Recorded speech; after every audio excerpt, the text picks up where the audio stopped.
Elle à l'aide de Christine. Elle a peur que sa maison lui tombe sur la tête à cause d'un ralentisseur. Oui, imaginez un très grand ralentisseur, un très grand dos d'âne de plus de 30 mètres de long, tout près d'une habitation, une maison dont les murs se fissurent. C'est la maison de Christine qui nous a contactés car elle en est persuadée. Ce ralentisseur est la cause de tous ces problèmes. Écoutez-la. Le garage se détache de son socle quand les gros camions de livraison passent, vers 4 heures du matin, la maison bouge. Et on a enlevé tous les cadres parce que les cadres ne tiennent plus sur les murs. On a juste la crainte que la maison nous tombe sur la tête. Je ne reçois pas mes petits-enfants parce que j'ai peur, cette maison n'est pas habilitée.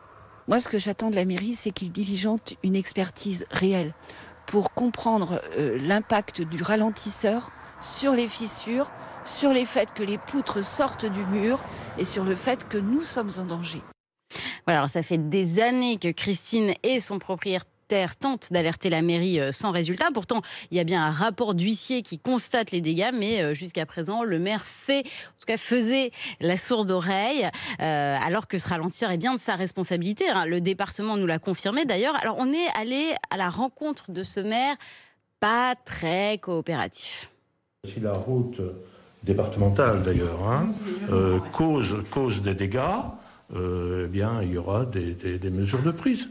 Mais faut-il prouver que la route cause des dégâts? Mais ça, il n'y a que vous qui pouvez le prouver. Il n'y a que vous qui pouvez le prouver.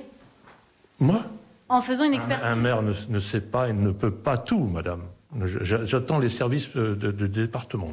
Déjà. Je fais ce que je dois faire et je le ferai à mon rythme. Alors, mais est-ce que vous allez commander une expertise? Oui. Vous allez le faire? On va le faire, oui. Et je me suis approché déjà des services techniques des routes.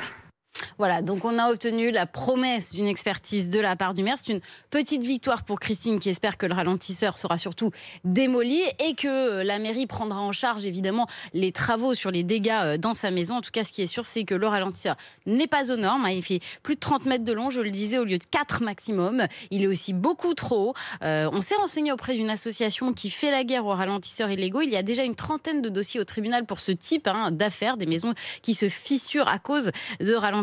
Mais le président de l'association nous dit qu'il n'a jamais vu une situation aussi grave que celle de Christine. Donc évidemment, on va suivre cette histoire. Et vous nous tiendrez au courant des résultats de l'expertise que doit donc, en tout cas, s'est engagé à faire le maire auprès de vous. Enquête réalisée par Marie Dupin et Anne-Livia Tolinski. Pour toutes vos questions, pour tous vos problèmes et pour alerter justement sur des situations que vous constatez, rmc pour vous @rmc.fr. Marie Dupin s'en emparera.